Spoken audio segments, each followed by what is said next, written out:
Welcome to our story from out of the past. Today I'm going to visit with Gordon Kellander. He's a Martin County native, is that right, Gordon? Mm-hmm. And he has some experiences in World War II that I think are really interesting, and he's going to tell us about some of those. First of all, you were in World War II. What branch of the service were you in? Combat engineers. Combat engineer. So you were building things then? Yeah, sort of. We were fighting too, though. Okay. Yeah. Where did you serve? I know you were overseas. Where are some of the locations that you were at?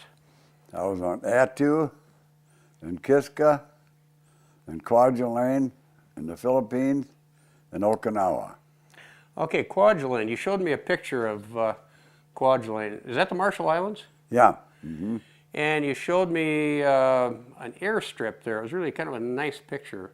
What do you remember about that, or what can you tell us about that? We built that airstrip out of live coral. We drug it out of the ocean. There was no blacktop available, and they needed a bomber strip from one end of the island to the other.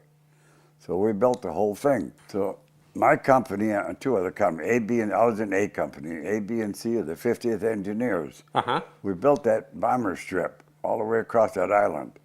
And we had no blacktop, so we had a drag line drag live coral out of the ocean. Really? And we bladed it, packed it with rollers, and watered it over and over and over. And it got as hard as blacktop, where they brought in a whole pile of B-24 bombers to bomb Truk, which was Japan's Pearl Harbor. Sure. 200-300 miles southwest of there. And the airstrip is still there, as far as I know. And you were telling me how long that airstrip is? 6,700 feet. So it's over a mile long. It's over a mile long, from one side of the island to the other. Okay.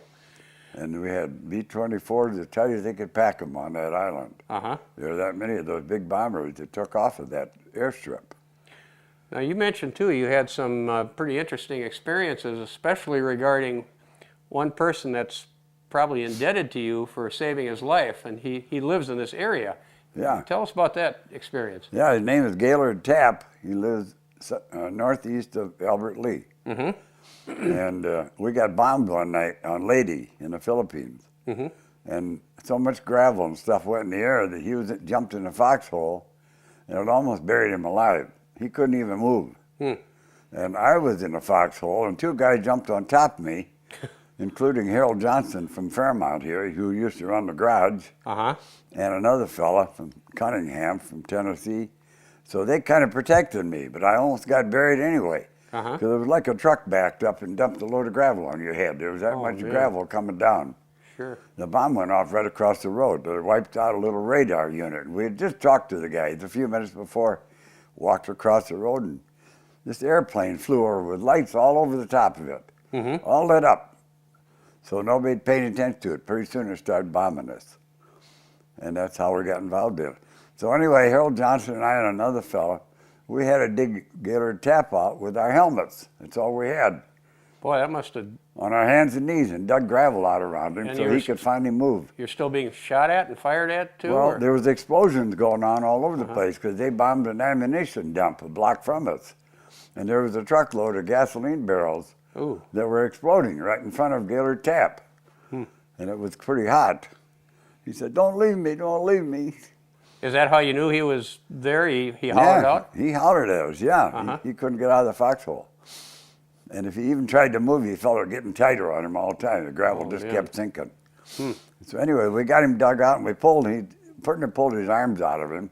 He kept hollering, "Don't, you pull my arms out, dig some more, dig some more." They were down in our stomach digging more gravel around his legs to get him out. Gee whiz. And I never see him today at a reunion. He doesn't say, "Well, here I am again because of you guys." Have you seen him sometimes, though, since that? Oh, sure. I see him pretty every year. Okay. Yeah. Okay. Well, interesting. Well, you must have had some more experiences. What are some others that you can think of that are... Oh, a lot of things. I was in 5 campaigns. There was always something going on. I don't know. See, the first one I got shot at by some snipers up in Attu. One time, nobody else would take a bulldozer down the mountain, so they wanted me to do it, so I had to do it. I had to go down backwards because the only way I could hold the thing, it was a D6, and it had back pressure on the blade. You could push the blade into the ground. You couldn't do it. Oh, so you wouldn't turn over, you mean? Yeah, and I had a pile. Half the mountain came with me. It was tundra and stuff up the side of the mountain, you know. And I got down the bottom, I hollered, and there was a tent down below me, and I couldn't stop. I was sliding on mud all the way.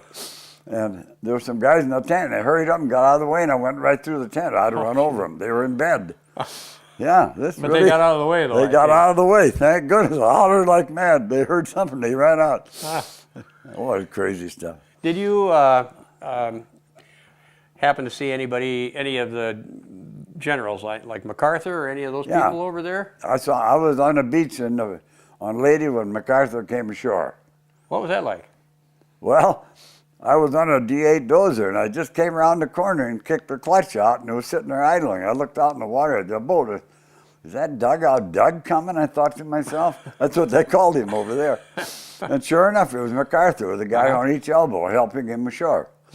And he barely got to shore, and a guy, a beach master from the Navy, came running up the beach. And I thought, he's running right up here. He came right up to the dozer and climbed up. He said, a sniper just shot at Douglas MacArthur.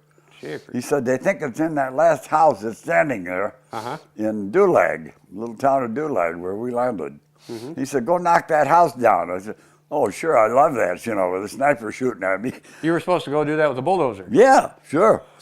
So I wound the blade up as high as I could get it, you know, and ducked down behind it, and I went in fifth cog, and I went in the house and took the whole house right out ahead of me.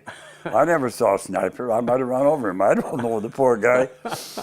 But anyway, that's how I got tangled up in that.